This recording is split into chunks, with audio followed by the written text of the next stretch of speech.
નમસ્કાર મિત્રો, સ્વાગત છે તમારું મારી ચેનલમાં. હું છું રાજેશ અને તમે જોઈ રહ્યા છો અમરીશ ફૂડગાર્ડ.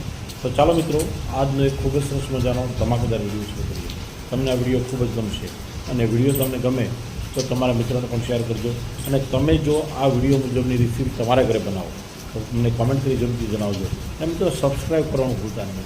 મિત્રો, ચોમાસું ખૂબ જ સરસ જામ્યું છે અને બહાર ધોધમાર વરસાદ વરસી રહ્યો છે અને ત્યારે કંઈક પણ તીખું તમતમતું ખાવાનું બહાનું જોઈએ તો આપણે આજે બનાવીએ છીએ શિમલા મરચાંનું ડ્રાય શાક. અને આ એમને કોરેકોરું પણ ખાઈ જવાય એટલું ટેસ્ટી બને છે અને બનાવવું બિલકુલ આસાન છે. મિત્રો, આપણે 500 ગ્રામ બટેટાને બાફી લીધા છે, ઠંડા થઈ ગયા, છાલ ઉતારી લીધી અને એને ક્રશ કરી લીધા. હવે આપણે વઘાર મૂકી દઈએ.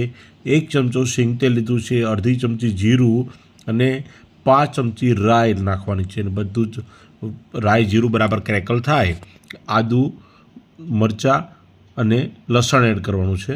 એને ક્રશ કરીને એડ કર્યું છે. અને ત્યારબાદ કરી પત્તા અને હવે થોડી 1 ચમચી અડદની દાળ એડ કરવાની છે અને અડધી ચમચીથી પણ થોડી ઓછી વરિયાળી. ખૂબ જ સરસ સ્વાદ આવશે મિત્રો. રેસીપીને બરાબર ફોલો કરજો અને ખૂબ જ મજાના ટેસ્ટી એવા શિમલા મરચાં, ભરેલા શિમલા મરચાં તમારા પરિવાર માટે બનાવો. હળદર, લાલ મરચું પાવડર અને ધાણા જીરું પાવડર એડ કરવાનો છે અને ત્યારબાદ ક્રશ કરેલા બટેટા એડ કરી દેવાના છે. અને આપણે એકદમ ઓડ ઇવન ક્રશ કર્યા છે, એકદમ ફાઇન ક્રશ નથી કર્યા. થોડા આપણે તવેથો મારી દઈએ અને હવે સ્વાદ મુજબ મીઠું એડ કરવાનું છે મિત્રો. અને આ તબક્કે તમને જો પસંદ હોય તો તમે ખાંડ એડ કરી શકો છો. હું થોડો ગરમ મસાલો એડ કરું છું મિત્રો, કિચન કિંગ મસાલો, જેનો ટેસ્ટ ખૂબ સરસ આવે છે. અને આમાં કસૂરી મેથી અને ફુદીનો પણ એડ કરી શકાય, જેનો સ્વાદ ખૂબ સરસ આવે છે.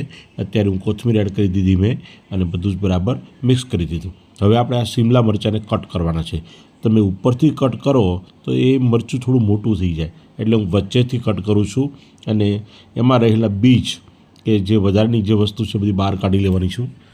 એટલે આપણે બીજ વગેરે બધું બહાર કાઢી લઈએ અને એકદમ સરસ મજાના આ મરચાંને આપણે ભરી દેવાના છે. મસાલો તૈયાર છે, મસાલો ઠંડો થઈ ગયો છે અને હવે આપણે મરચાંમાં ભરી લઈશું. પણ બહુ પ્રેશર કરીને દબાવીને ભરવાનું નથી, એકદમ હળવા હાથે ભરવાનું છે.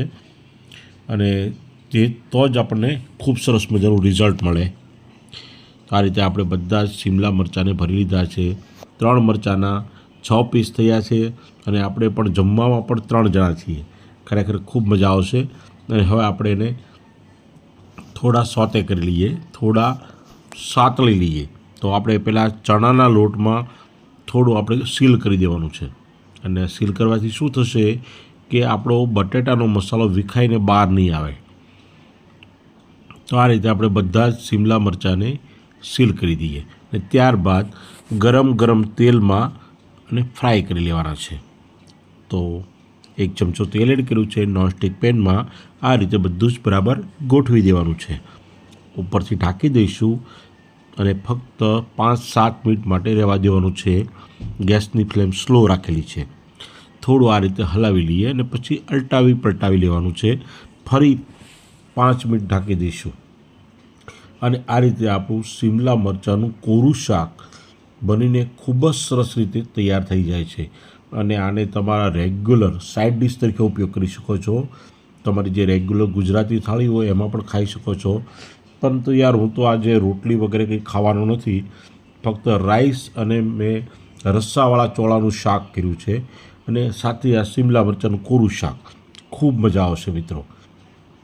તો આ રીતે મેં રસ્સાવાળા ચોળા અને ભાત સાથે હું આનો સર્વ કરવાનો છું. ખૂબ જ સરસ રીતે અને ખૂબ જ ટેસ્ટી એવા શિમલા મરચાં બનીને તૈયાર થઈ ગયા છે મિત્રો. તમારે ત્યાં ગેસ્ટ આવે તો એને પણ તમે ઇમ્પ્રેસ કરી શકશો. એટલું બધું ટેસ્ટી આ ડીશ બની છે. ઉપરથી થોડા તલ છાંટી દઈએ, જેનો દેખાવ અને સ્વાદ ખૂબ સરસ આવે છે. તો આવી જ રીતે મિત્રો, મારી ચેનલ ઉપર ગુજરાતી અનેક રેસીપી છે અને આ રેસીપી તમને ખૂબ જ ગમશે. તમે જરૂરથી ટ્રાય કરજો.